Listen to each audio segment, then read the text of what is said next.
I every time for the past couple of nights or the past couple of days that you've been in town, Jay. Wait, is this the intro? Yeah, sure. Okay. Okay.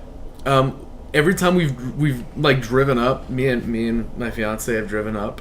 We have seen you like be in the process of lighting a cigarette. And or doing some odd task. Well, not even just it is specifically lighting a cigarette, and we've decided that like we don't. That's your idle animation if you were an NPC. Oh no! Just lighting a cigarette over and over, just on loop. Unless someone talks to you. Just as we walk up to you, it's just like press X to converse. You send them on a different path. Yeah, did you ever finish my quest line? No, I put it on the back burner. Sorry. It's great when you summon him for Lord King Gug. It's a tough fight. Can't do it without a little distraction. Yeah, you gotta rescue that plant in like the second level. Theme song. Grunt song.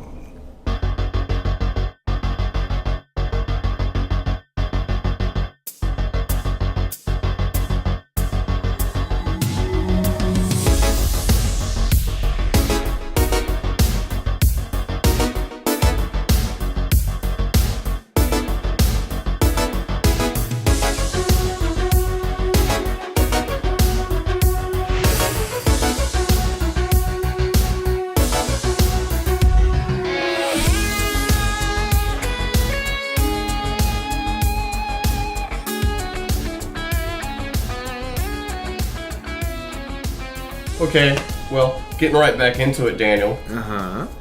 What if your idle animation was putting pizzas into a fucking oven? I think it might be. It's just like I'm minding my work, and it's just like, do you know the mystery of the pineapple? The rare 15th chosen topping? The last topping anyone goes to? The secret topping? Is there a weirder topping for pizza? Like, what's the last considered one? Anchovies. Real? No, I actually think that. I don't have a problem. I don't like anchovies. I don't have too much of a problem with anchovies on a pizza. They're overpowering. That's the problem. Disgusting salty snack. Like podcast. Thank you. I was going for that. It's like spinach is overpowering too. It's just, what? No. You can strike a balance if you can like figure it out. I think like anchovies. I think you need to work a pizza around those ingredients. I don't want to do that. Gosh. Even spinach? That's why you're not a pizza firekeeper. Yeah, right. That's what we kept calling you when I first walked in that night. The keeper of the first. This is his curse, his task forever. Killed in the first one. I kindled the first pizza oven. Sorry, there's been a lot of Dark Souls talk for about the past year, it seems like, or more. When did I fucking start Bloodborne? 20? It's been a year. Yeah. It's continued in one form or another. Yeah. As we talked about Dark Souls on the podcast yesterday. Oh, okay. And it went on for a good 35, 40 minutes, maybe? It was almost the entire thing. And I was running through it. I was just trying to hit every note in my notes on my phone. And it's there's so much to talk about. We didn't even touch on 3 barely. No. Which me and Chris co-opted in like what felt like a week and a half and just blazed through it. Wow. Which it took me Dark Souls. After me left Dark Souls. That's quite an amount of time. It took me from like October of 2016 until like a month and a half ago, maybe. Yeah, about that. To beat Dark Souls 1 because of the way I played it and how like I would take these long breaks because I hit a wall and said, fuck this. Sure. Just no. How was your first experience with Dark Souls 1? With the first Dark Souls? You made it sound like a walk in the park. Or maybe I just took it the wrong way. I was there to guide. Well, yeah, so Chris was there to kind of hold my hand because the thing is I had no idea about the games. A secret advantage. I did. And I think had it not been for that, I'd have been completely lost. But I really, really enjoy the game. I think, and I've expressed this to you and to Chris before, it's like the first quote-unquote hard game I had played in a while. I like to think of it as just a very adult game. Yeah, it's an adult level of difficulty. It's definitely a game that, and I think that much to my disadvantages, I'm pretty, and I think I've realized this a little late, but I'm a pretty casual video game player. This is not a game you can play casually. No. You're all in. It's a game that you have to like really focus on and get into. Every sense must be honed. Yeah. I think the key that I've always thought is that for the first time in a while, you're not the most powerful thing, but you can outsmart the things that are more powerful. Exactly. And like, comes down to that. Yeah, and like I had said to Jay, to a certain degree, the game is hard, but it's not unfair. There's a workaround to a lot of things. While there are some bullshit moments. I was gonna say I haven't. You have to amend it a little bit. To a majority, it's not unfair. You know what I mean? It's just there's a reason you died, and it's probably because you fucked up. Most of the time. Yeah, most of the time it's probably because you fucked up. Yeah. Yeah. And I think that was refreshing in a way. It's not unfair for the sake of being unfair, like Dark Souls 2. Now that's sitting right over here. Yeah, so in the waste bin. Where it belongs. And I enjoyed. I definitely enjoyed Dark Souls 1 to a level that like I didn't anticipate, and I think that's what sort of got me into Bloodborne because I don't like Victorian era stuff, and I've expressed this to you, both of you, in multiple times, but I don't like It's a different level of Victorian, though. But I guess. But you know, here's what around on it, right? You know, I haven't been talking about Bloodborne for you for the past year and a half, and I still don't like it. And I really enjoy the game, but you have to understand that to a certain degree, I did not like that style one bit. Oh, now it's like my favorite style. Yeah, like right now. Yeah, that reminds me. In what was it? Dark Souls 3 or 1? There's a frill on a collar. It's my Bloodborne character. Of his Bloodborne character that he hates, and so he covers it up with a mask. Just covers it up, or a hood, and it's awesome. Something broke through and had to be dealt with. It's an extension of myself. Wow. Just gotta cover up the parts.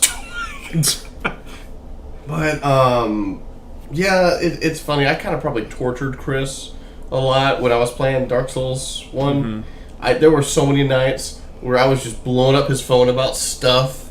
Just like things I encountered, frustrations I had, and some of them were very angry.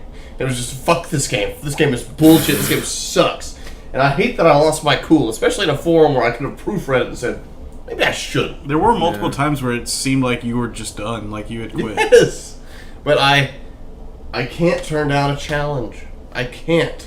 And that's the thing. It presents a challenge in a way it's almost inviting. You know what I mean? It's like, yeah, this game does beat my ass down, but it gives me enough. It gives me enough breathing room towards just like, yeah, if I try a little harder, or if I learn from my mistakes in the last time I fought this thing, I can do it. Well, the point of it being so hard in the first place was to draw you in and keep you engaged. Yeah, that was the whole thing. It was never, you know, and I'm kind of paraphrasing the great Matthew Matosis. I didn't want to say it, but you went into it. But I mean, that's where Dark Souls 2 missed the mark completely. It was designed from the ground up to be hard. It was designed to be a Twitch game that everyone watched because it was a hard game. And when they die, they go, ah! Yeah. I mean, the biggest evidence of that is the death counter and your main hub. Thank you. Oh, it's we visited it. Yeah. And we talked about how I think that the director of those original games, I can't remember his first name, Miyazaki, is as crucial to that series as Kojima is to Metal Gear. Because they took him away for one game, and it's just a train wreck. Yep. A train wreck that was well reviewed, I guess, out of reverence to everything else in the series. Maybe, I don't know. Well, I mean, I feel like there's a lot of social pressure of, if I review this game bad, the fans are just gonna say, well, it's because you don't know how to play hard games. Like, you can imagine that, right? That's the worst. That shit sucks. But I hate to draw us back. Yeah. We have talked about the quote-unquote Soulsborne fucking series so goddamn much. Yeah. I'm pulling up my big Smo's hammer like the final judge and smashing it down. Smash it. Done. We can't do it anymore. We gotta draw a line in the sand with this podcast. Alright, so I beat Life is Strange. Oh, shit! Hello, rad. From the hardest games to the easiest games. The game that you cannot die in and has no real roadblocks in it. You have to redo a few things. Disclaimer. Don't you die and have to do it over in a few places? Like you get caught when you're sneaking around. Yeah, but there's still no kill screen or whatever you want to call it. It just doesn't let you go any further, and you hit L2 and you go back in time. few of the other characters in that game get kill screens, but I'll just step back a second and say, I don't know anything I about was this mostly game. joking by bringing it up because I know you. Well, I mean, we need to talk about it in brief. I know it's something about, you know, about getting the hella supernatural and the word hella. And it's also about Californians. Look, No. look. I think actually somebody was from California. No. Yeah, one of them. But, see, I kind of did want to be like, let's do a 40-minute discussion about this game. How do you discuss it? It's a story game. Yeah. It's not a Telltale game, but it's like an kind of like interactive dialogue choice game. So it's It's of a the game. same nature, basically. Yeah, but with like a reversing time element. Yeah, like an actual gameplay element. Yeah, that you can As do minimal in as real it time. is. Yeah. It's very minimal, but there is gameplay to it. Okay. And Do you feel like sometimes that might be a crutch? Or do you think that's a... Have you ever, like, Have you ever chose something that you feel was quote-unquote wrong, knowing, oh, I can just reverse this, just to see what that branch It leads literally to? does hold your hand, and it says, like... well, you get a little, like, jingle sound, I guess, when, like, there's a decision you make that changes something in the future. Ooh, Yeah. L.A. Yeah. Noire. So it's not even, like... It's not even, like, subtle about it. It's like, this will change, this will have consequences, I think is I'll what it say says. this. But you can go back. Okay. If you look at the prequel game that came out after this game, it removed the time reversal element. Yeah. Which clearly at the end of the day is what made... I mean, the story of the original game is what made it so special. But the time reversal thing was not a crutch to me. Because there were so many moments where it could have been enriched, the prequel that is, with that kind of thing, that kind of gimmick. And it's a gimmick, yeah, but that's kind of what made it cool in various areas. Sure. Because, like, you'll just fuck up and say something wrong. It's like, oh... Yeah. What if the game went on and I was just like, oh, I fucked this up so bad? You can fix what you did. You can learn from your mistakes in a lot of areas. I understand how difficult that would be to code that many branching options, but don't you think that'd be kind of cool? It's just like, oh, I really fucked that up and I can't come back from that. I'm sure it'll happen in the future. But and that's the thing. I understand how hard that would be to code. Something that, like, truly tracks every single decision you make, because, you know, these sort of branching option games, they sort of like kick you back into a location where it's just like, this is the main storyline, you can deviate from a bit but not really that much. Well, a lot of times with choice-based stuff, it's like a very minor difference. Like, this character will stand in for another character instead if you choose, like, one or the other. Yeah. It's usually not like that. But that's what I was going to ask you. I don't know how different the story can be. I mean, I can imagine certain parts, like where that girl threw herself off the top of the school, and she died in your game, and she didn't in mine. and to me, I think it was a better canon choice for her to die, because that's like one of the first moments in a game about, like, basically teenagers, people who act like teenagers at a sort of university, where you're like, it's like, okay, shit has changed and is like much more serious. Like, this is the point in the game where it's not, it's next level. But it's like a wake up call. There are a lot more harsh consequences. Your decisions and choices really make a difference. Yeah. And the way I played it, I felt like I was saying the right thing. But it still backfired. When I was playing that specific part, I was getting frustrated because it's very obvious that they want that girl to jump off, and they want to make it, like, hard for you not to. Because there are a lot of dialogue things that, like, don't really match up. Like, your character will be like, everyone cares about you, we don't want you to jump. And then the character will say, like, okay, that's great. And then, like, your character will say something else. And then the character that's about to jump is like, I'm gonna do it anyway! It's like, what do you want? What do you want? You really have to work I thought we with it. figured this out. Well, she was hysterical. Well, that's true. You could say that. But, yeah, that was one of the first parts of that game that hit me, and I was like, wow. And I think it would have been better as a necessary thing, but it showcases that what you do does matter. Like, the things you say don't just have like this will be slightly changed. No, this character that would have lasted to the end is gone. Well, but it's interesting. It's interesting because I really don't think it makes that big of a difference because even when you save her, she's still gone. She's in the hospital instead of dead. There's still police tape over her door. She's not anywhere. But but what you said is, do you think it would be more impactful if it was an unnecessary thing? And I kind of pit this against when I first played when I played The Witcher 3. There's a part in which I killed Yennefer. Like she's just I get into altercation with her. No, you killed the witch. Who was I can't remember her name. The blonde one. No, she was the black-haired one. I killed Yennefer. Oh. Whoa. I didn't think you could do that. You killed Yennefer. She had discovered, she had found some like arcane spell or whatever, and I'm just like, give it over. And she said no, and I said, well, I'll have to fight you for it. And then I killed her, and I'm just like, this is a major character I've killed, and it was completely unnecessary. And I think like that's what it affected me about it. And I think to that extent, like, and with what Chris was saying is, it kind of guided you towards her doing that. Do you think if it was completely avoidable, it would be more impactful? Do you think it's just like, oh wow, I really fucked the situation up and someone died? Do you think it'd be more impactful for you in that case? Because it sounds like later in the game, where that event would have happened, she's just kind of not important anyway. It still at the moment hit me in a way that I didn't forget. Sure. I didn't think like because I didn't see the part where even though he saved her, she basically went away. I didn't see that. Mm-hmm. And so the blame was on me for the rest of the game. Well, there's like a little side story thing. Like she goes away, but then you can visit her in a hospital. Mm-hmm. And there's like a 5-minute interaction. But is her role prior to what would be this event that she dies, is it more important than after that what would be event? Like let's say this event is like a gate. Is the pre-gate event, is she more important than the pre-gate than after the gate? It's really more of the interactions with other characters and how they're shaped by it. Okay.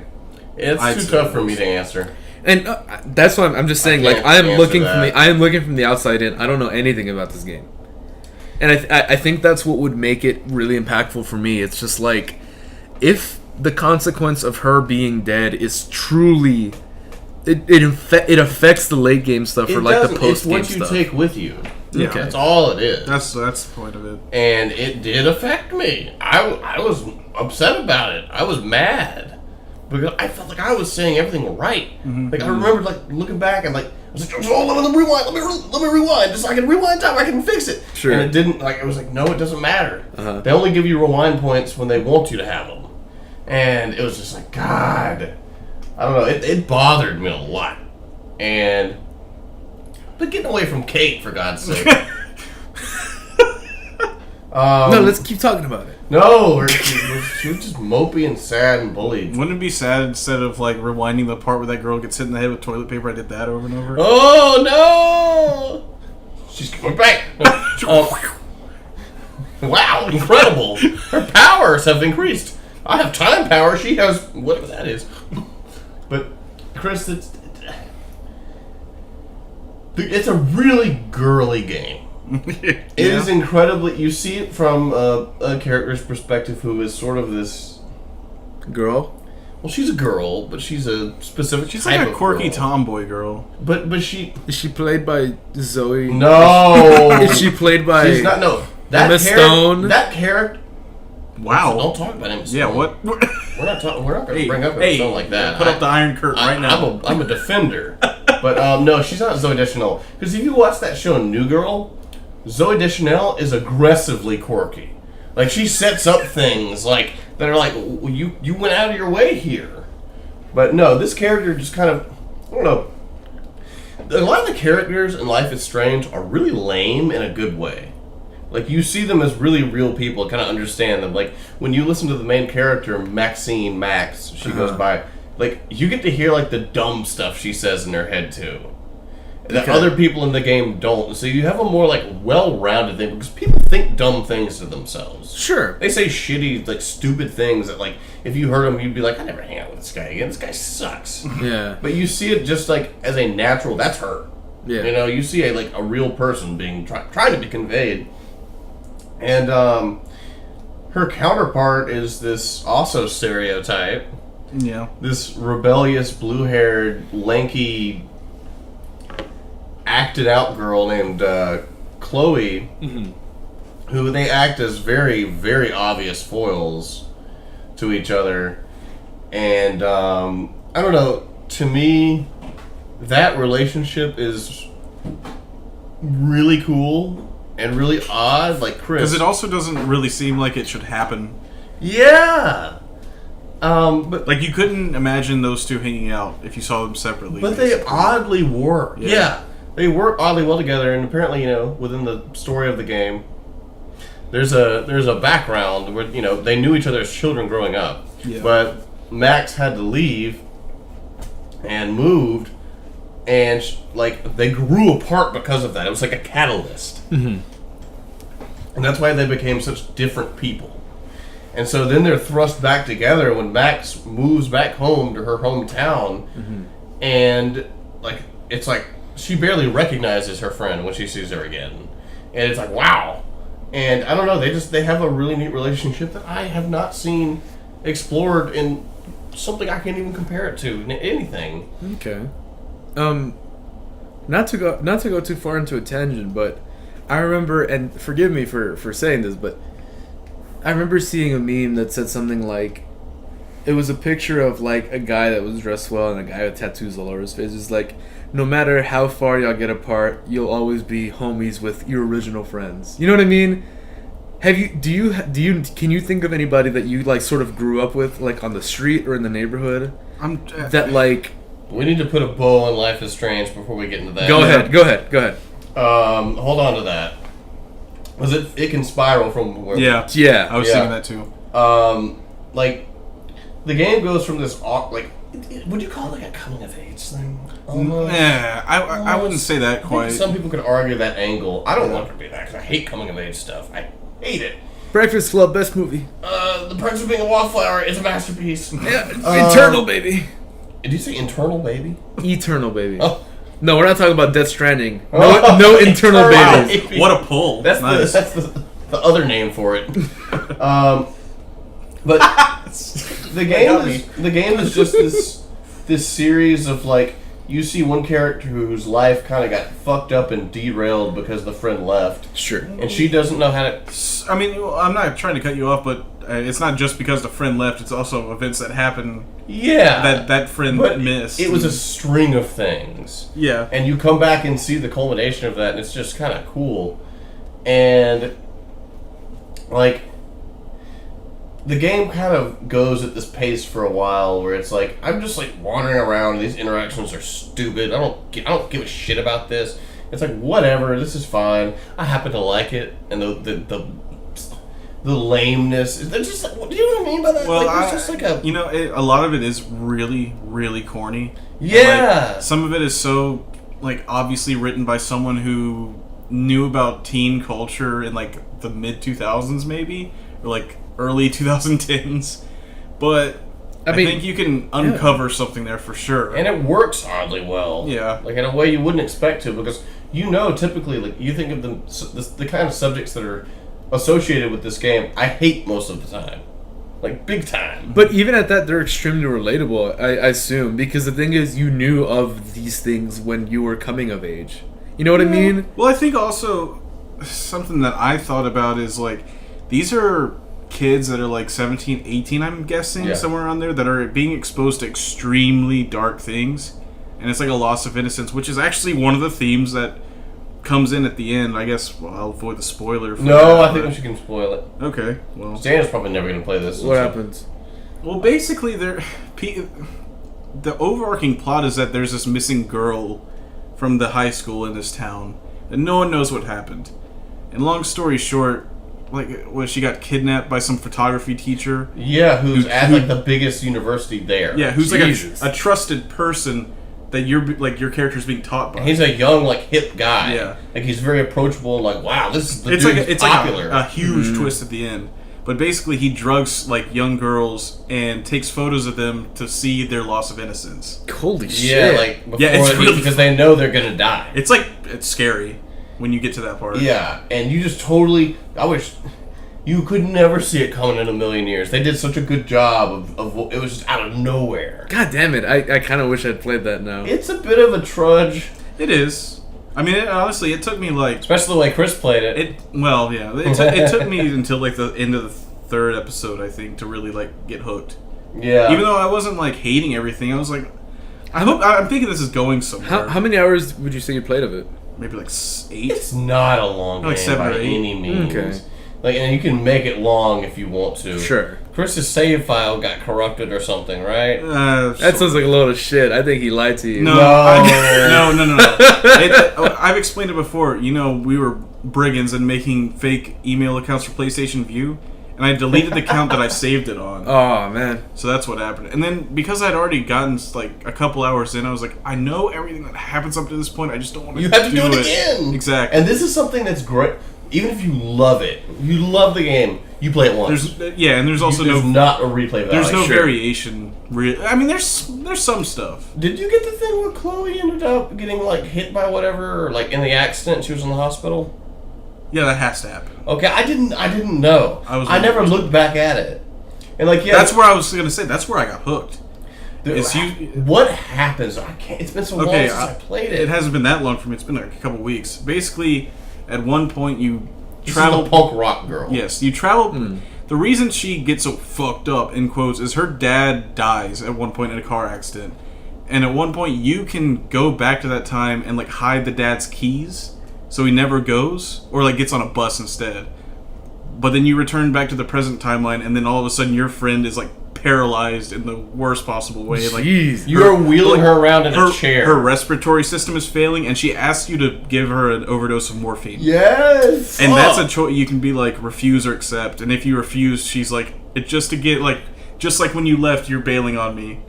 Jesus. And she says something like really impactful, like, I don't have control of anything. Let this be a choice I finally make, and I hope like you will follow through with this.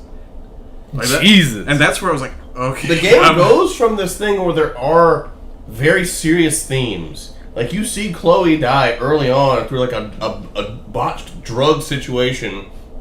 Yeah. With another student who you think is a shithead until the ending.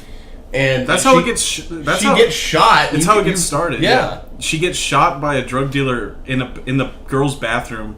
And then all of a sudden you, like, rewind time and you find out you have the powers. Yeah. Like, she dies a lot. Yes. And all of this is like, against this backdrop of there's a coming storm.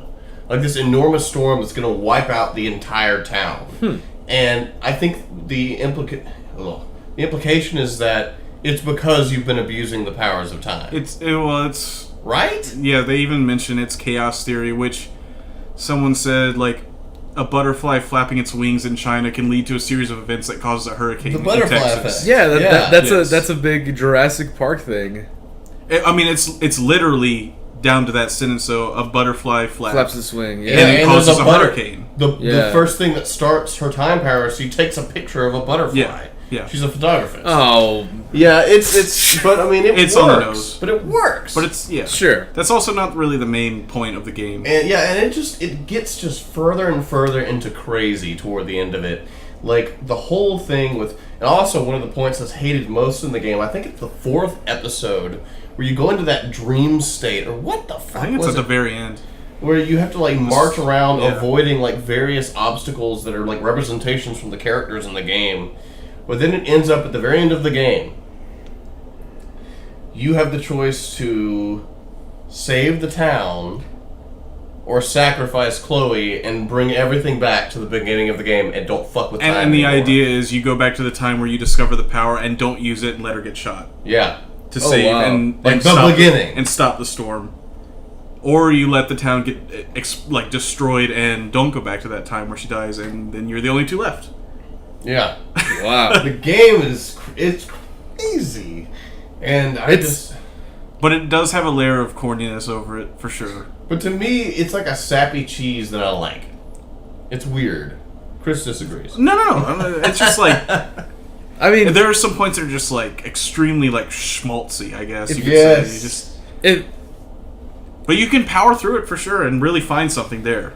I really Yeah. think so. I mean, Did you find like- something there? Keith liked it. so I mean, and the thing is, I imagine that. Yes, I did. Yeah, absolutely. I imagine that, like, to a certain degree, these events in a microcosm feel sort of normal because you can sort of see the timeline of things that lead up to these events, but in the expansive thing, if you allow me to kind of wrap a neat bow around it, Hey. life is strange. Oh shit! Podcast title.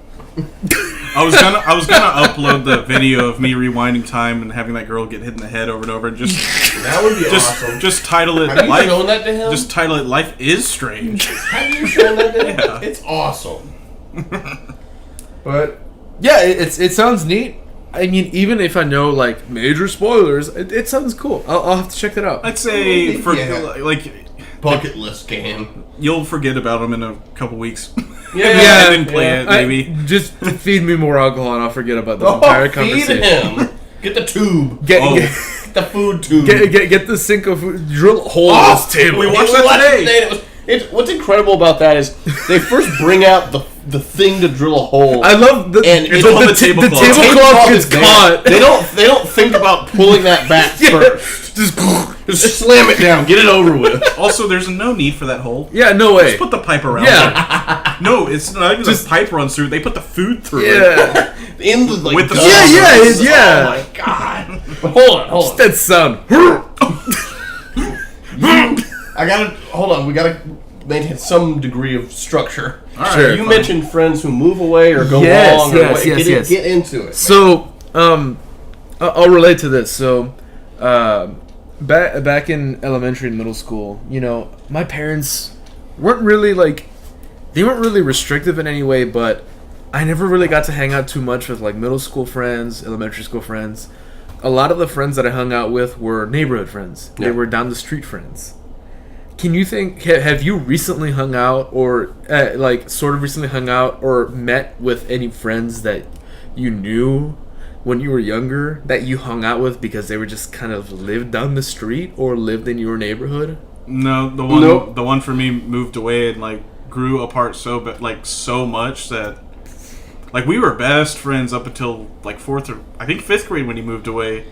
I talked to him like 3 times total since that. Wow. Seriously, yeah. The closest thing for me, when I was young, childhood friends didn't exist outside of school, Okay. and because there was my neighborhood, it was just old people. It was just a bunch of old people, and their grandkids were never there. There were a few kids in the neighborhood, including Tom. Crazy. So I've been to your house. No, this is the old house. Okay. I was about to He ask. used to you- live I was in the city. I was about to ask. I used to you, live have by you where he lived- went to high I was about to school. ask you. Have you lived in? You have. So now I know you haven't lived in the same We place lived in that I an visited. older part of where I'm from, and it was a weird area. Okay. So no, I mean, the only thing I can compare it to is I went to college right after graduating, and I didn't see my high school friends that much. Okay. I kept in touch, but I hardly saw a lot of ones that were peripheral friends. Mm-hmm. And when I had my trouble in college and finally dropped out and was coming back, I did this weird thing.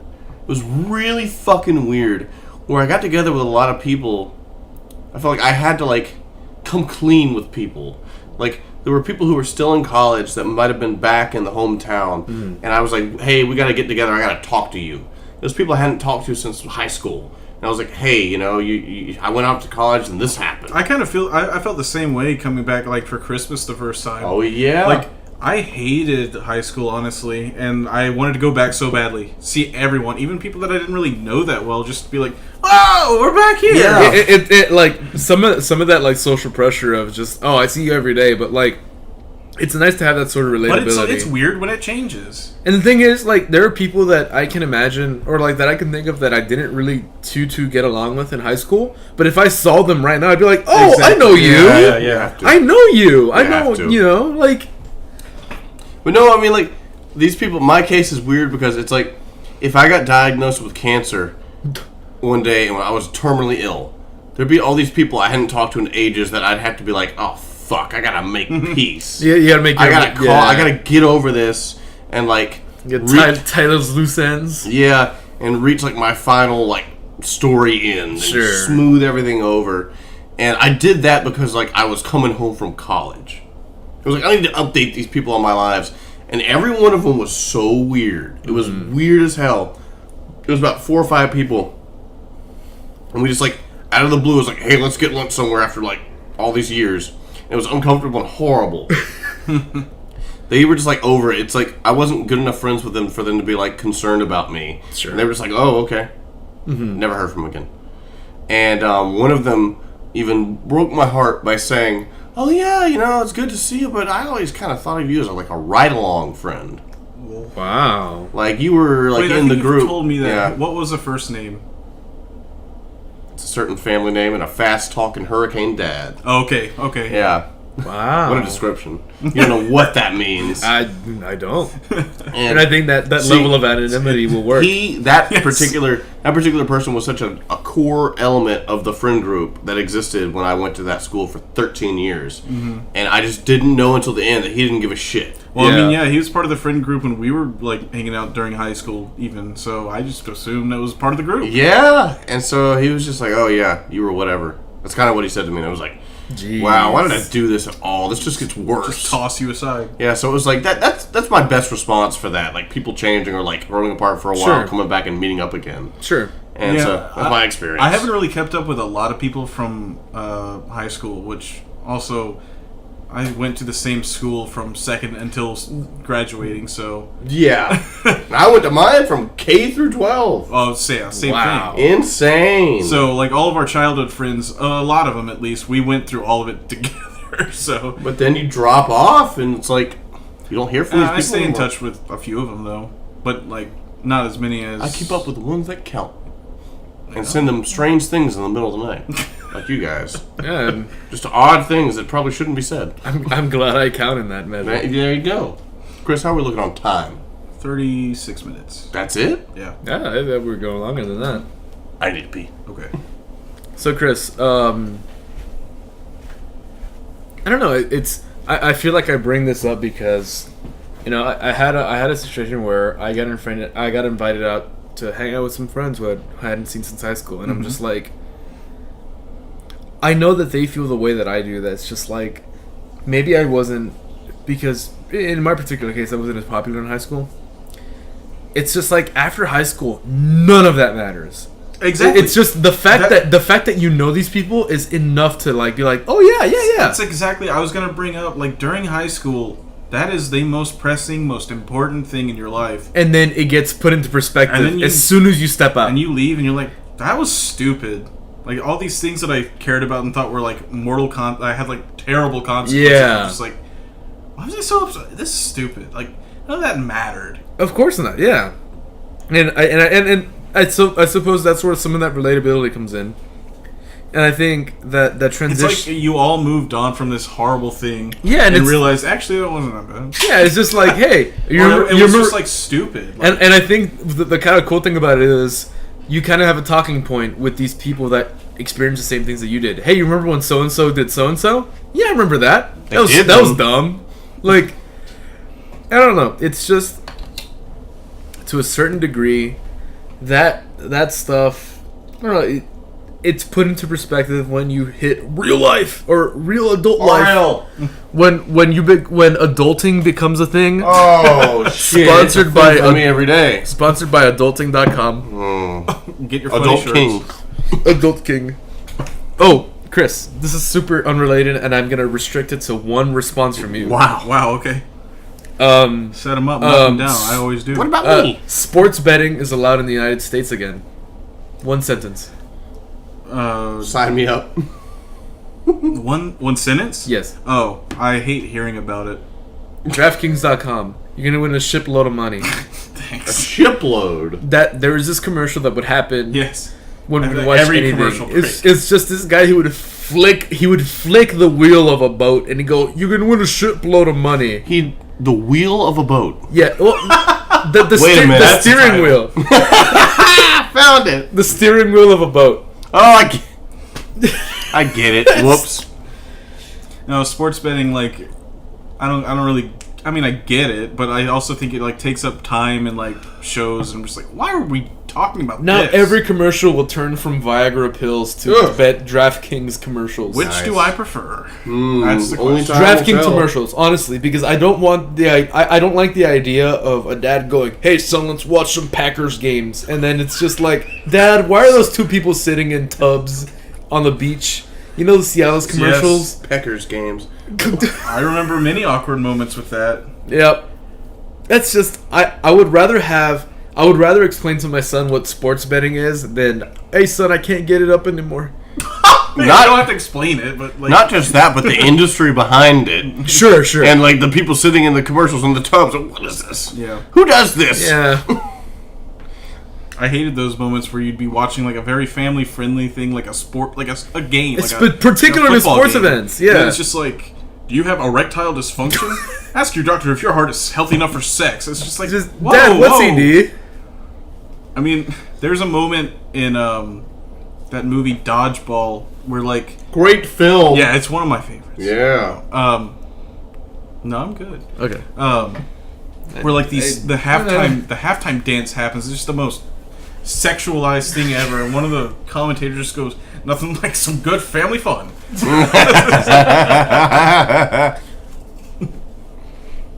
Can I take a sharp turn? All right. Daniel, do you mind? Go ahead. A vicious turn. I've talked to Chris about this just a little bit. But, so I told myself there's not going to be one of these podcasts where I get into work talk again. Because nobody wants to do work talk. What a misery. Work talk. Bore your friends off, Mike. And so I said, Sorry. I'm going to somehow funnel that into something else. And does anyone ever get, like, called too sensitive about something? Whenever you try to defend yourself after something very inflammatory has been said. Yes, you got it. For example, Like they just want you to walk all over. Like, let them walk all over you. yeah, that's what I mean. Let's see what happens. Let's see what happened. Yeah. This is the one story from work I'll tell, and I don't know if I told it before. This is the prank call story. Yes, I remember. Okay, Dan, I don't know if you remember that, but one of my coworkers, a person who's very difficult and awful, Okay. and always treats me like shit. Like they were the person that before you very politely said hello and introduced yourself and were nothing but nice and genuine, made up their mind, this guy sucks, I'm going to be an awful ass the whole time. They decided this about you. Yeah. It's like, he has done nothing to me, but I don't care. Okay. He is my bitch. No. Tell me. So, this is the kind of guy that, like, I come into work and he'd be like, "Oh, hey, are you the closing manager?" And I'd say, "Yeah." And he'd go, "Oh!" And after I'd go, like, Look at that "Hey, audio spike on that. that's good. I need oomph there." And I'd say, hey, what's that about? And he'd go, "Oh, I'm just kidding. Why can't you take a joke? Why are you so sensitive?" What? And I'm sitting there like, Curb Your Enthusiasm music, you know? It's like, what? I mean, Sean, can you edit that in? He's out there. Sure. That's Sean. Sure, Sean. And it's instances like that. So the same wretched coworker who I've never done anything wrong. He's just like, he thinks I'm just this goofy white guy, which I am. But like, so that's who this person is. Get over it. Don't fucking torment them like a fucking schoolyard bully. Like, he left one day after work, and I was closing, like I always do. And I get a call on the phone, and, you know, he's imitating, very convincingly, an elderly black woman. And says that one of my most important employees that's there right now has to come home and needs to go because there's been a family emergency. Mm-hmm. And I fell for it. And so, I blew up about it when I figured it all out. Mm-hmm. And made a big stink. And everyone was like, "Oh, you don't have thick enough skin. You're too thin skinned. You can't take a joke. someone called and said that an employee had a family emergency. Like, can we? It's funny, at the risk of being insensitive, you get called too sensitive. Exactly.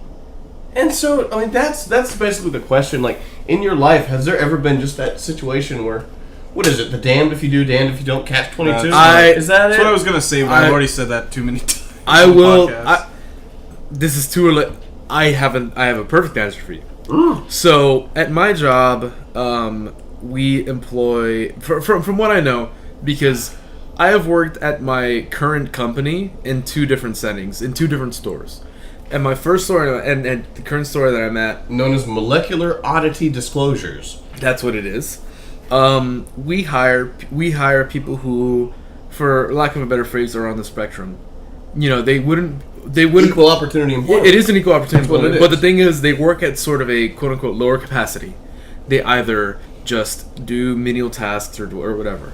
That's what the baggers are. Yeah, and so currently we hire somebody who strictly does dishes. They do dishes, and that's what they do. Hey, actually, dishwashing is a bitch. And it is hard. It's a bitch. It is hard, but the thing is, this person is very happy to do his job, and that's sort of exciting and it's sort of nice. You know what I mean? It's just like the fact I've that known this people like that. that this person can do a job and stick to it, and they're excited about it. It's sort of heartening. It's sort of heartwarming, right? So what I didn't know about this particular person is, or one of their, forgive me for saying character traits, is they're a compulsive liar. They lie. Like the best. They lie a lot. So They can't even help it half the Kind of time. a tough one to work around. and so the district manager of my job Oh, the DM. does not like me. Does not like me one bit, and I don't know why, but I think it's because his face is too small, and I recognize that. Wow. Wow. So You can see it in your eyes. He so knows he's caught. so Jig is up. So, we have closers at our job, and the par of closers is 3. We need 3 good closers to close with us to have a decent close. Right. You know what I mean? And No, that's my job as a closer. so if you know anything about labor costs, you need to sort of balance the cost of labor versus how much money you make. Because I work at a restaurant, so you need to offset the amount of money you spend on your employees to the amount of money you bring in. Maybe it's not specifically All of what our you do. employees make nothing, so it doesn't matter. So And they do everything. So at my job specifically, we have to. It's the manager's job, which I was the manager. It is our job to sort of decide. Okay, we can handle this job with one less person to save money for the company. Oh, when you get short. Yeah, and then the thing is, it is my job to Everybody decide has to when I'm step short. up. Yeah, so the 3 closers were me, another experienced employee, and this person who works at a lower capacity. I don't know why they were decided as one of the closers. And we were closing at 11 p.m. and then this person said, "Hey, I have to go home by 11:30 p.m." And I'm just like, "Well, I mean, it takes at least an hour to close, even at a full capacity employee." Right. And I'm like, "This is not right." And I told him, I was just like, "Why do you have to leave?" And he says, "Well, the district manager told me." And I'm just like, "Well, I can't argue with that." You know what I mean? It's just Why? like, well, I didn't question it because I assume any process that goes through hiring somebody with that sort of disability is above my pay grade. It's above my jurisdiction to say They're anything people about. just like you. You can But- discuss this stuff. But here's the thing. It's above my jurisdiction to say anything about it. So what I did was I called my district manager, or I texted my district manager, and I said, "Hey, did you authorize for so and so to leave at this scheduled time?" Because it kind of puts us at a stink. It kind of puts us at a You're fucked. yeah. We're fucked. We're fucked for the night, and I know I'm gonna get yelled at if I don't let him go. So exactly. I texted him and he said, "I did not authorize that. Why did you tell me this? Call me." So I called him, and for 30 minutes I got railed on about the fact that I can't handle somebody who has the mental capacity of a 5th grader and stuff like that. So really, really offensive things, Ooh. I'll say. And so I'm just like, I'm in this sort of damned if I do, damned if I don't position. If I don't let him go at the time he's scheduled to go, I'm the guy who didn't let somebody with autism go at his scheduled time. That's management. And if I do let him go early, I get yelled at because I spent too long closing because I only had 2 closers. That Like that is management in a nutshell. I know. Because you want to be a human being. Absolutely. You want to. Absolutely. But you're not anymore. Mm-mm. You are a tool. Absolutely. You're the ultimate power for the most part. See, and I'm glad that you understand that, but that is the exact thing. It's just like, well, what? Like, well, that's the issue. Because I want to be... I'm not made for management.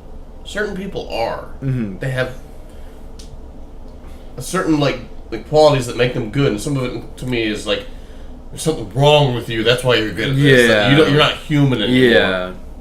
There's a certain filter that you kind of eliminate when you become good at those jobs. Or the job filters you. Yeah, It sure. makes you do it that way. The DMV paradox. So what... Do they just hire shitty people at the DMV, or does it make them I that get what way? you mean. But, for example, I want to be really laid back with people. Uh-huh. I don't want to be... Because we've had managers who are... Like, the moment they step in the room, a hush falls over everyone, and the mood changes. Yep. Everyone gets back to work, and it's dead quiet, like someone was just murdered in the room. Yeah.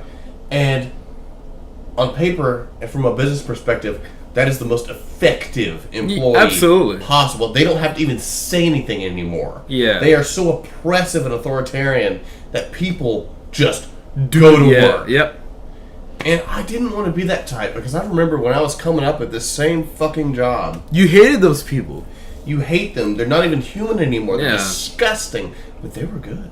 Well, of course. They were tools of the industry. But the thing is, you know what really struck a chord with me is when I first watched the movie Office Space, whenever the main character's talking about having 8 managers, it's if the only thing that's keeping you from doing your job, or if the only thing that's making you do your job is not being yelled at, then people are only going to do their minimum. Yes. And I didn't want to be that Yes. person. I wanted to be someone who was just like, hey, I could say, hey, can you take care of this for me? And they'd be like, yeah, you're cool. Yeah, I'll do that. But it doesn't work that way. It does not. Because when you're cool, they try to take advantage. Yeah, they'll step They all try to over get you. the leg up. Yep. And that was my problem. I tried to be very casual, and I joked all the time, and I was the silly guy. Yeah. And so people let their guard down massively, and bad things happened. Yep. For example, I told Chris about this story.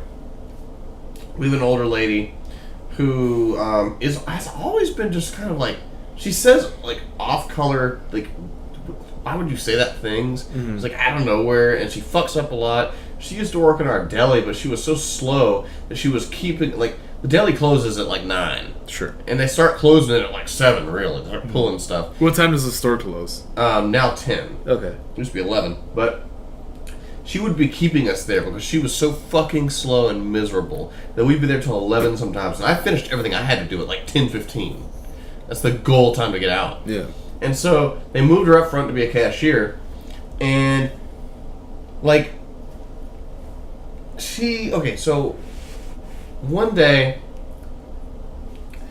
I was told by one of the meat department guys, hey, the guy that's, like, picking up the slack for me should have been back a while ago. He's on his meal break, and he's taking 2 hours. And the guy was like, I need to leave, but I can't leave until this guy gets back. Uh-huh. And I have to go. And so I started panicking and said, oh, God.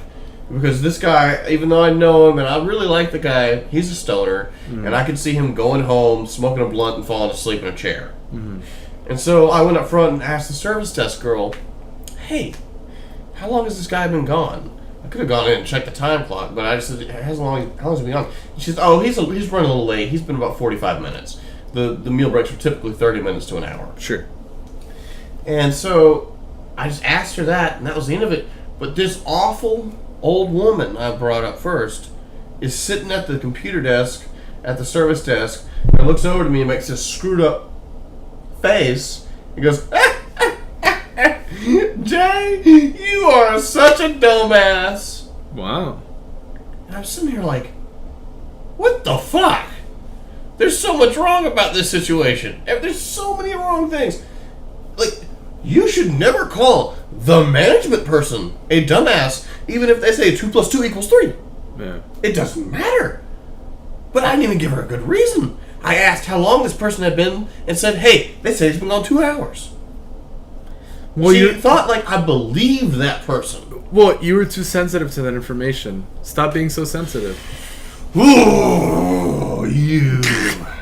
That. But, so, that like freaked me out. And I was like, okay, fuck that. I walked off and I started thinking, this is because I've been so casual with them. This is because I joke and we call each other names casually. I have allowed something like this to happen. But if you really put it on paper, black and white, someone says, the manager, you are a dumbass. You should be disciplined. It doesn't matter if you're joking or how well you know them. It's just what not the something. fuck? That's just not something that's said. It's simple. Yeah, no, I definitely understand. And so, Chris understands this too. He's been in management. Nope. about an hour later, after me being burnt, getting under my skin, I decided, I have to say something. I'm just going to give her a verbal warning, like a really casual That's one. too sensitive. So I come up front and she's on a register, and I go through her line to buy a Red Bull, and I say, hey, I didn't like what you said earlier. Don't ever call me anything like that again. And she goes, oh. She always has this fucking annoying laugh. She Bowser. You know when you die in Mario 64 and Bowser laughs at you? Just Is that what she did? No, she don't. It's like before she launches into a smug sentence. Like to say, "Oh, look at you! How preposterous! Look at you!" Oh, yuck! And she goes, "Are you threatening me?" Wow. And I was just like, I have a deer in the headlights thing when this kind of stuff happens, and it's really irritating. Uh-huh. And so I walked off, and it was just like, I confronted her, and she met me with even more confrontation, and was smug and unapologetic. I broke it down to her. You called me a dumbass. What do you not get about this? Mm-hmm. And so at the end of the night, when she come into the office with her drawer that she pulled, I printed out a corrective action report. We call them write-ups, and gave it to her. It says what she did and at what level of discipline this is. And she looked at it and said, oh, I'm not signing this. And kept trying to say, I was just joking. Why are you so sensitive? You really let this get to you, didn't you? It's just like, what did you not learn? What did you not fucking learn? And so, like, it's just been an ongoing thing. People think, oh, I'm so sensitive. Because if someone says something fucked up, I say something about it. Sure. And apparently, you're supposed to just let those shots fucking hit you in the head and go, okay. Like, what the fuck is that? Do you guys not have anything like that? I've told you, yes. Beyond that! Well, yes. I mean, absolutely. It's all fun and games until it happens to you, and then something like, I don't know, like, I'm trying to think of a specific example, but if you have one, go ahead. I guess my skin is so thick, I don't let it go like you guys do. I hold on to it for so long, let it eat at me like a fucking cancer. I don't know why you assume that. No way. I don't know, man. I don't know look, from managerial experience, because you and I have been managers. It's like, yeah, I agree. People will step on you whenever that happens, but I can't say to the effect that like I've told them about, hey, I didn't like this thing that you did. I can't say that people have continued doing that thing. Yes, exactly. But the thing It's is insane. that I'm not sensitive like you are, so I don't let it get to me. Fuck you. I'm sick of this bit. That's another one. It's a good bit. Hold on. A brief one. It's a brief bit. A brief one, man. So, It's a brief one, I can't even remember what this guy said. He was the current meat department manager. And the only time he would talk to me, like I would say hello and he'd just stare at me and keep walking. And I said something to one of my managers about it. I was just like, I'm really friendly and just say hello. And he just stares at me. And the only time he talks to me is when he thinks I've done something wrong. And he has to step in and tell me, don't do it this way. Because I'm a young guy. He's a much older guy. How much older? Like mid-50s. Wow. I'm 25, so that's 30 years. But he sees like a young management type. He's like, but he's an asshole anyway. And then the only time he talks to me is when he has something like critical to say. Sure. And so I just mentioned that to one of my other managers, the female hell employee, the manager. Yeah. Chris has heard endless things about. He's so tired of it. And she went to the guy and said, "Hey, be nicer to Jay because he's sensitive." Nice. Like it's your fault. And like it's your fucking fault. so that's funny. what led to me knowing this is the next time I saw this asshole, he came up to me and was playing a bit, like doing a bit. Like, "Oh, hey, Jay, so nice to see you. Let me shake your hand. So good to see you." Pats me on the back. And I was like, what the fuck, the first day that happened. So I told that to the manager that talked to him, and she was like, "Oh, yeah, I talked to him. I said you were sensitive." And I was like, first of all, I'm a heterosexual man, and you told another heterosexual man I was very sensitive. What the fuck are you doing? Not to mention a baby boomer. Yeah. And so then after that, apparently that same manager told the front end manager about it, and every time I complained about something to her, she would go, "Oh," and it's like, what the fuck is wrong with you, grown ass people? What the fuck is wrong with you? And that feeds into what you told me about the district manager. Yeah. Like, you expect these people in official positions to be very professional. Nope. They're not. It depends on the industry, but I feel like even in top industries, you're gonna find people that are just shit. Yep. They're assholes. Yep. They're fucking worthless, shitty people that bend the rules in favor of themselves and take advantage of it. And that's shit. That's like fucking Harvey Weinstein almost. Wow. Almost that level of like, Wow. you are so powerful, you've lost touch, you can feel like you can do anything. You can be the shittiest person, no one will say anything. It's not quite that drastic. Well, no, Yes, but, I was about to say. I see what you're getting It's a at. yeah. As my Twitter bio says, king of hyperbole. Right, correct.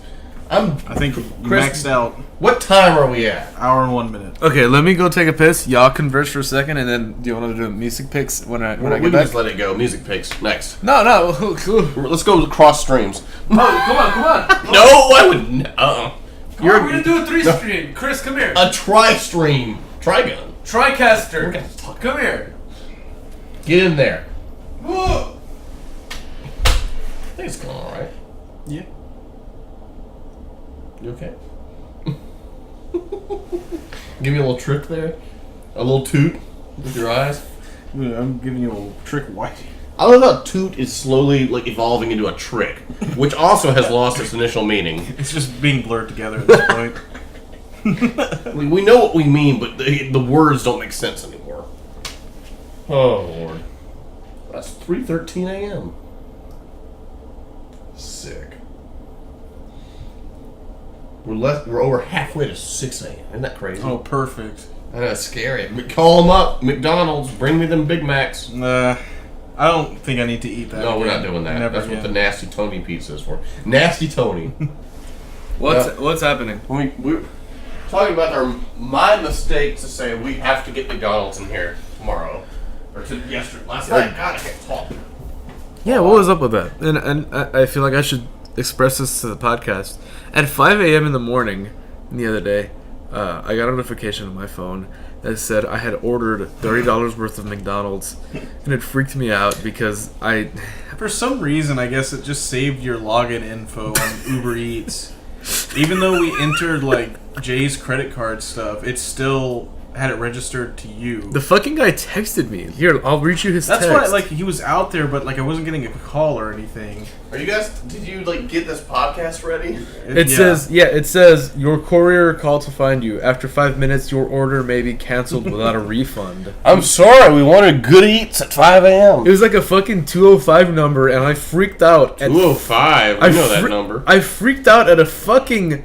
Birmingham. I freaked out at 5 in the morning Googling things that I'd never Googled before. I was just like, what is this number? 205 is a Birmingham, Alabama area code and surrounding area. That's funny. That's really weird. Ugh. Especially when I'm in the picture from Alabama. But, it's music pick time. Music pick. One of the most important parts of the podcast. One of the most necessary. It ties it all together. kills it, finishes it. Leaves you with lingering thoughts of entrancing melodies and haunting hymns. Yeah. Haunting hymns. So, it could be, I don't know. I choose some pretty haunting hymns, don't you want to say? Don't you want to say? Yeah, you don't want to say, Chris.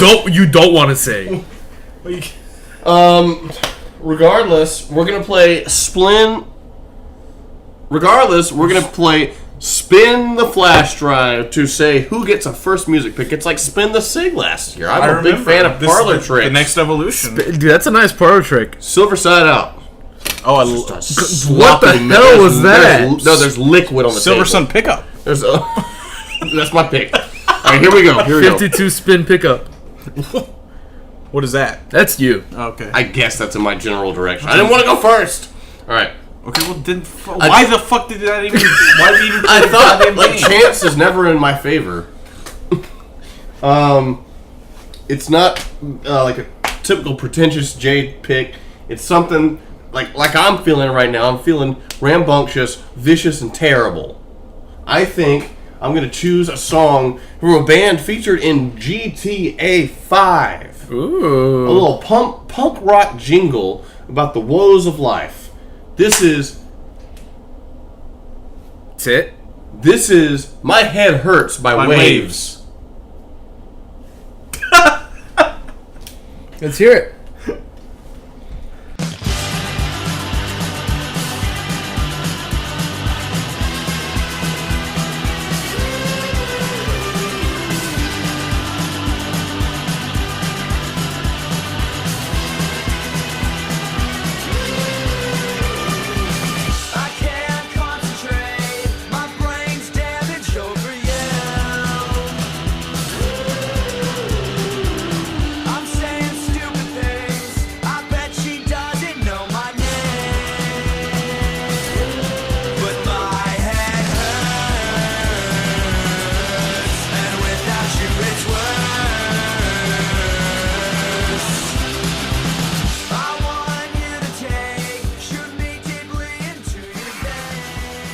That was nice. I really enjoyed that. Thank you. I think I don't represent myself with enough raucous music. I try to bring it in every now and then. I've been doing that lately. Yeah. Really, it's funny. It was fun. Trying to bring it back, and yeah. Thanks GTA 5 for giving me a little suggestion. Yeah. Next. Yeah. Who wants? I'll go first or second. Okay. Go. We're not gonna play Silver Sun Pickup. Silver Sun Pickup. Singular. It's the sequel to Jax. Whoa. Are we speaking? Are any of us incommunicado? You know the game Jax? Pickup Jack? Oh. Pickup Jack. You ever bounce her over a ball? Come over, Willie. Whoa, we haven't even talked about Come Over Willie. I don't know how to trace that. Tell us, Chris. I'm not exactly sure how to talk about it. It just is. It's a joke. Tell us, Chris. What's the secret song? What's the hymn? Okay, What's the hymn of the ancients? What's the illusory wall of music? It's not that. I can tell you that much. But I'm gonna rest on my laurels a bit, I suppose, and just choose something from a. I think they're from Santiago, Chile. Whoa. And it's a psychedelic rock band called the Holy Drug Couple. Wow. And it sounds like a lot of the stuff we've picked before. I didn't put as much thought into some of the stuff that Jay did. Like, he had stuff 5 months in advance, and I was kind of scrambling at the end. But it's a decent listen. So give it a 2. What's the song? Oh, if I could find you.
right, so following from that and talking about It better be the best one. You're taking it out with a bang. Talking about British stuff. You guys didn't have anything to say? It's really good. You caught us not thinking. Yeah. We were not trying to be dismissive. So wrapped up in yourselves, jeez. I'm trying to think who that reminds me of, but it does. It's really ambient stuff. It's a cool song, and it's got those same washed out vocals I love. Yeah. It's me pursuing the sleep apnea style. It's a curse. It definitely, I would say that the music definitely takes the lyricism takes a back seat of the music. Yeah. And that's me. That's why I said it was in my camp. And Danny Duncan hit me with "We Crashed the Car." Danny sucked. No, that's not what I was looking for. What are you looking for? So this next band that You guys liked it? I really enjoyed it. This is the best. This is the best. I really enjoyed it. Hold on. Do you remember last year I was talking about Red Dead and then everyone hijacked the thing? My personal favorite game. That was the whole point of the podcast was you list your 5 favorite games, and I got to number 1, and just everyone else talked for about 10 minutes, and then at the end I just go, "Yeah, I like it." Oh my god! I'm particularly fond of when I guess it's the little keyboarder or synthesizer bit comes in. Yeah, and plays that little melody. It's really nice. It's kind of flowy and spacey. Yeah, it's really nice. I can see a little subtle rock to it, slow dance maybe. I'm a huge fan of adding a sort of accent instrument the way that that keyboard added. And see, that's what I've been trying to teach this man about for years. Lyrics are good. Listen, Chris. Get ready. Lyrics are good, but sometimes as an instrumentalist, the whole picture is one together thing. Sure. I don't want anything to overshadow anything. Composition, yes. And the lyrics take a backseat, and it's so typical for that, singing to overpower everything else. It's nice when every part is independent and works together to create a whole. Mm-hmm. And that's what that was. Yeah. And that's half of my music picks or more. Not my next one, but Daniel. So take it home. I mean, I would kind of say in a bit of this in the same vein. It's not as aggressive. It's not as aggressive as Jay's song, but sort of in the same camp as Chris's. This band has kind of been described as sort of surreal jazz pop. Whoa. It's a band from Birmingham. Alabama. It's a I was thinking that too. No, British Birmingham. Yeah, the good one. It's a band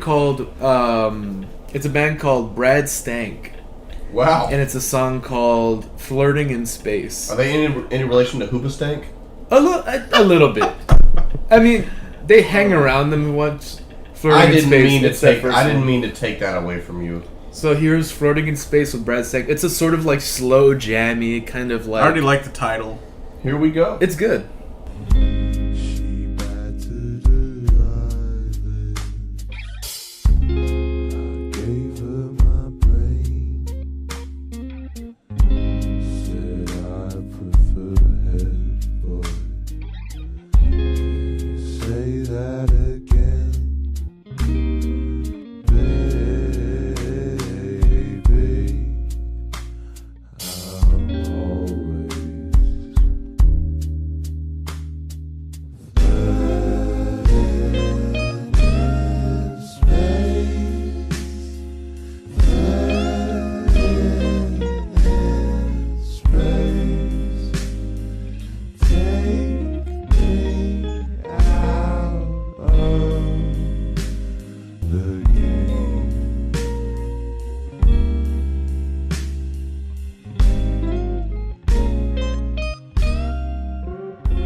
That was Brad Stank. "Flirting in Space." You have anything to say about the band name? Not much. Is it a singular person? No, his name is Brad Stank. No, it's a group. From what I know, they do these sort of slow jam stuff. Like I said, it's just this surreal jazz pop stuff. It was more than that, I thought. It was not only we mentioned So Smooth, we mentioned Sex Music, which is a a glowing endorsement. I have to Yeah. say, take what you will, but the chords that they used, they were all like jazzy seventh chords, really nice chords, but like they were so crisp Yeah. and like shimmery, and they were articulated with like perfect execution. Yeah. As a guitarist, I'm a big fan of that kind of thing. They complemented the whole mood that the song was going for in a wonderful way. So I give it 2 thumbs up. A sexy song. That rising part near like the middle reminded me a Yeah. lot of famous previous pick Blackwater. I knew it! I wanted to say Timber, man. Nice. Who we're not getting onto him. We're celebrating Daniel's success as a music master. Sure. I think he stole the show. Yeah. No. Like, I don't want to say, like, yours sucked or mine sucked, but I think you, like, we have a winner. I think that was the one everyone was like tuned in the whole time. we have a winner here, so Yeah. straight to applause. Okay. That's the funniest In fucking closing, joke. can we explain that? That is the yes. Yeah, I need explaining on that. So, there's a bit on the Metal Injection livecast where someone made a really bad joke. Probably Rob. Yeah. And Darren, or I don't know who else controls the soundboard, but they meant to hit like the laugh track, like a Seinfeld situation, and instead they hit applause. And so it's like the joke was so good they couldn't even laugh; they just went straight to applause, and that's how Darren explains it. Wow, they just went straight to applause. It's awesome. Like they were so impressed it just transcended comedy. It was just the art, it was something to behold. just wow. The art. Oh man. And that's how I look at our podcast. Art. When's he coming over?